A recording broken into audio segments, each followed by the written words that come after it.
Good day, everybody, and welcome to another edition of the Military and Foreign Affairs Network. I am your host, the voice of reason.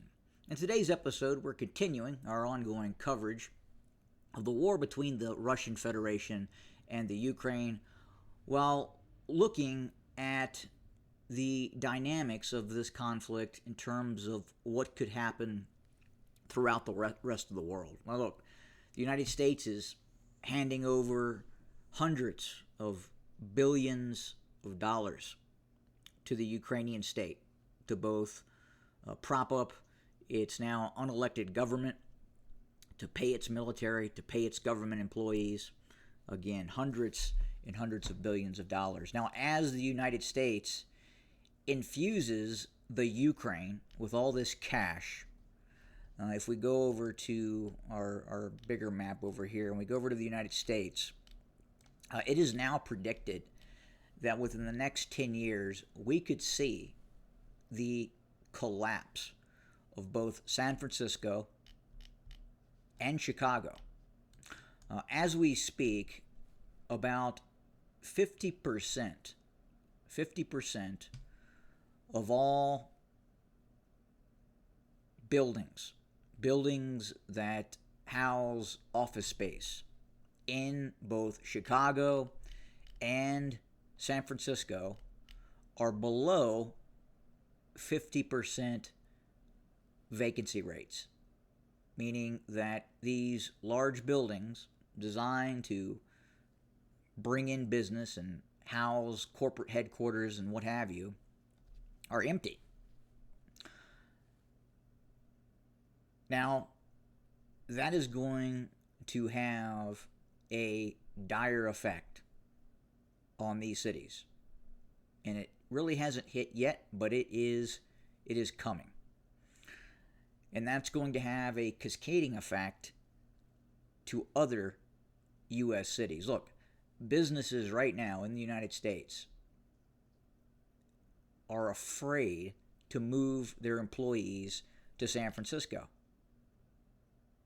There have been employees of these businesses, these tech businesses, that have moved into San Francisco or had been in San Francisco for quite some time, and they have had employees killed on the street, robbed, murdered. And the same goes with Chicago and other large U.S. cities as well. Even Philadelphia and Pennsylvania is looking at the same type of issue. 50% vacancy in these large high-rise buildings that would ordinarily house businesses. And look, if you're going to be a business, if you're going to be a bondholder and you're going to mortgage these large buildings to businesses, you have to maintain at least a 70% occupancy rate. And if you don't do that, well, you're going to go bust. And in Chicago, Philadelphia, San Francisco, that is exactly what is happening. So when all these businesses move out, how does the San Francisco Police Department operate? So again, money going to the Ukraine instead of trying to make things better here in the United States. I've talked about Hawaii. I've talked about the city of Lahaina, the town, burnt down, and very little is being done to reconstitute and reconstruct that small town. Instead, hundreds of billions of dollars towards the Ukraine. Now, at the same time, I want to read to you a article, and the article is titled CIA Director Burns says U.S.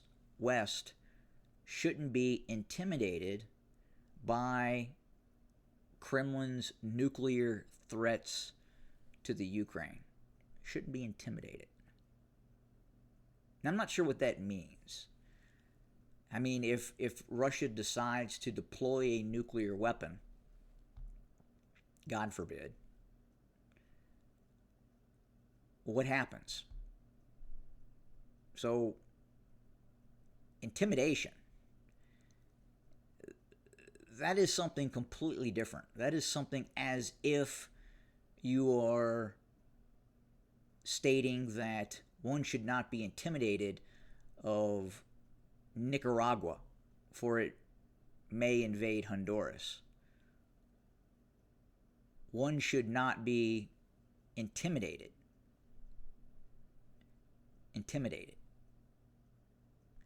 Well, yeah, there is a certain level of intimidation that happens when you're dealing with a state that has as large, if not bigger, a nuclear stockpile in terms of nuclear weapons than you do.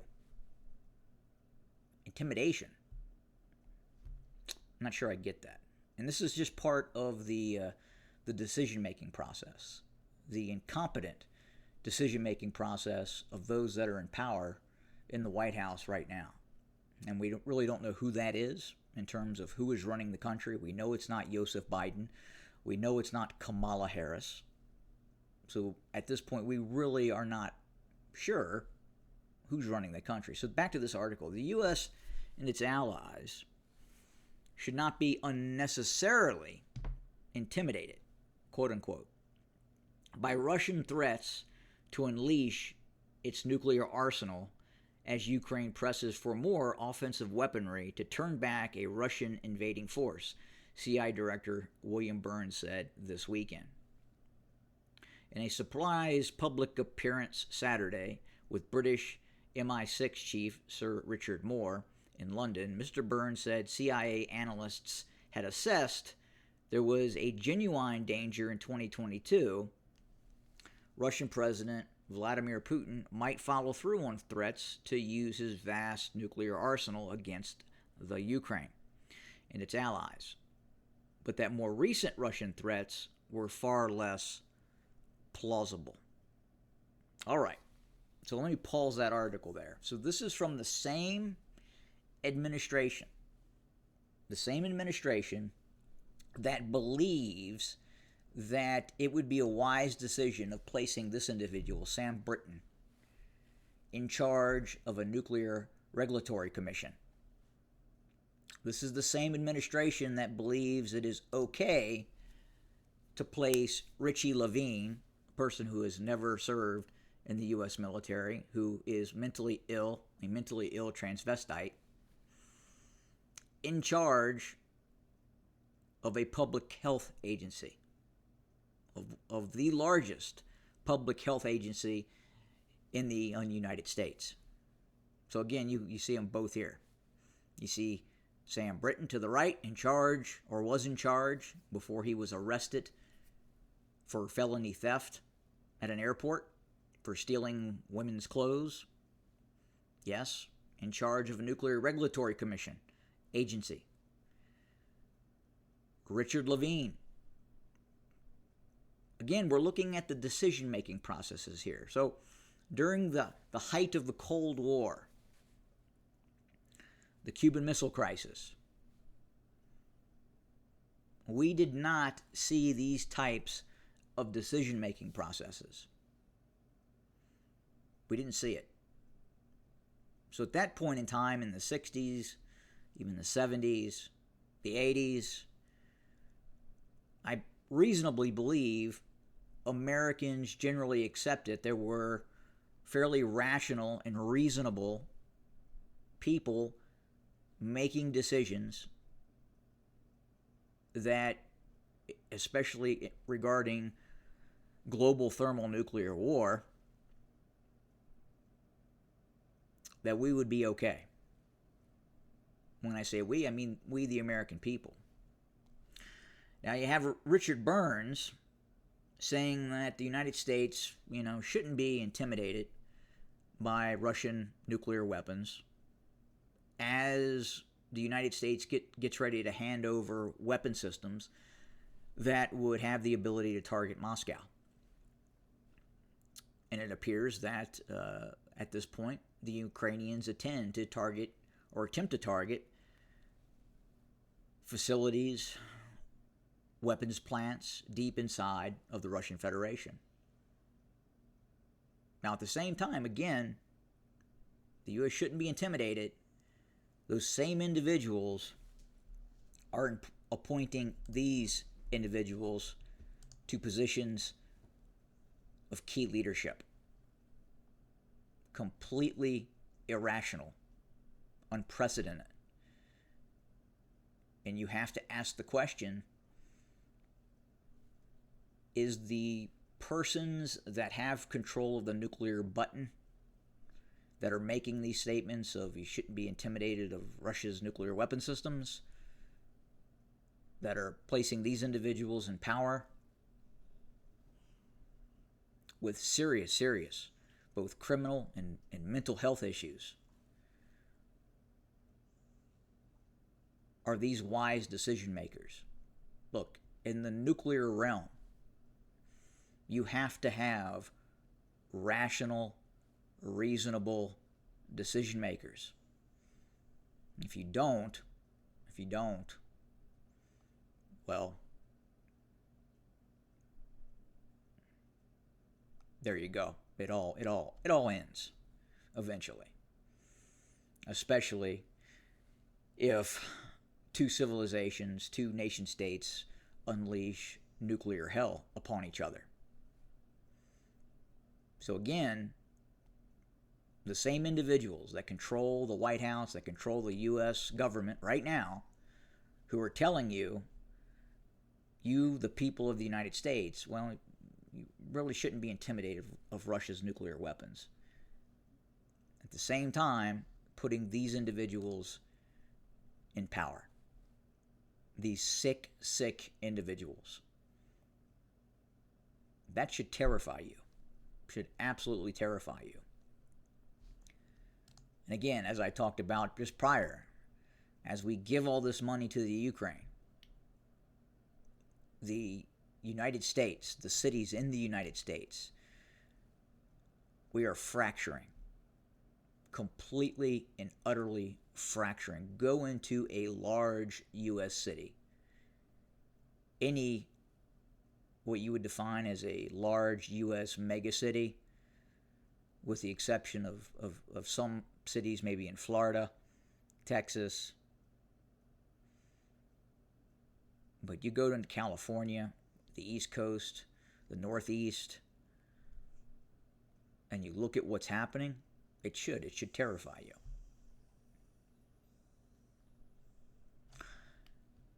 Now, as we continue to watch what is happening in the theater of operations between the Russians and the Ukrainians, the Donbass offensive continues. You can see that the Russians are continuing to widen the salient as it continues to progress towards Pokrovsk. They are not looking to have this very narrow salient as they look to envelop and then besiege this vital transportation hub. They are extending their frontal operations. You can see here, just to the southeast of Pokrovsk, where these envelopment operations are continuing. You can see, if you go over to the deployment map, you can see that entire brigades and regiments of the Ukrainian army are now in jeopardy of being encircled by Russian forces. You see here, this is to the northeast of Pokrovsk, to the south, as I just talked about. So, very dire situation right now for the Ukrainians. And that's where we're seeing, and that's why we're hearing the Ukrainians talking about launching these strikes deep inside of the Russian Federation with U.S. weapon systems. As I talked about before in another episode, the JASSM cruise missile, low observable. We'll see how that performs as it strikes targets deep inside the Russian Federation. Now the question is what are the Russians going to do? What's going to happen? What if the Ukrainians strike successfully a sensitive target near Moscow? How are the Russians going to respond? I mean, how would the United States respond if a Russian weapon system was used to, say, strike Andrews Air Force Base outside of Washington, D.C.? How would the United States respond? What would happen? What if sensitive targets in the United States were struck by Russian weaponry from an aggressor nation state that was provided to by the Russians or the Chinese? What would happen? How would the United States respond? Well, that's the question right now. At the same time, the Kursk incursion continues. Right now, the Russians have stopped this incursion. The Ukrainians have expended massive amounts of combat power, which has weakened their military operations in other areas. If we go over to the deployment map and we look at essentially what the Ukrainians have deployed in the Kursk incursion, it's a fairly significant force. You can see multiple airborne brigades have been deployed. 3. You've got the 82nd Air Assault Brigade, the 80th Air Assault Brigade, and the 95th Air Assault Brigade. You have Special Forces battalions and regiments, Naval Infantry Forces, mechanized groups. So a robust force that the Ukrainians could have used in the defense of Pokrovsk. Again, miscalculation. Miscalculation, believing that by taking over essentially potato fields in one small town across the border would cause the Russians to change its strategy. And it didn't happen. It didn't happen. Miscalculation. And this may be a strategic miscalculation that could be, quite possibly, the worst miscalculation the Ukrainians have made thus far in this conflict. Now, a second miscalculation. If they receive these new U.S. weapon systems and they strike deep inside of the Russian Federation, could that be construed as another miscalculation? Is it going to change what the Russians are doing? I don't think so. I think the Russians are in this to win it. I don't think they're going to stop. And then at this point, especially for the United States, it's a cost versus benefit.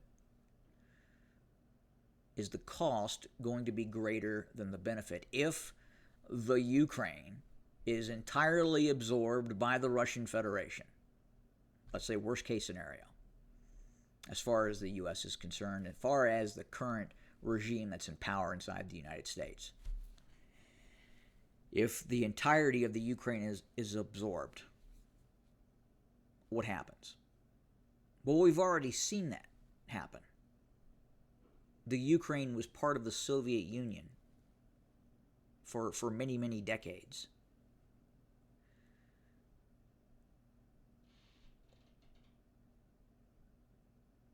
And nothing changed. Nothing in terms of the Cold War changed. The Earth existed. The United States existed. Europe existed. Now, did it affect the people of the Ukraine? Maybe. I would argue at the same time, though, there is a very, very large either majority or a minority, quite possibly a majority, especially in the eastern part of Ukraine, that wants to be part of the Russian Federation. Now, the West obviously is a little different. But if the Ukraine was absorbed, what would be the cost versus the benefit to the United States? And I would think at this point it would be fairly minute. Very little. If the West and the United States continues to support the Ukrainians, what's the cost? If you have a nation state in Russia that says, no, this is the red line. We are not accepting this, no matter what, even if we have to eventually cross the nuclear threshold or expand the war. Again, cost versus benefit. That cost in going that route would absolutely cost more to the United States, Western Europe, than if Russia would absorb the Ukraine.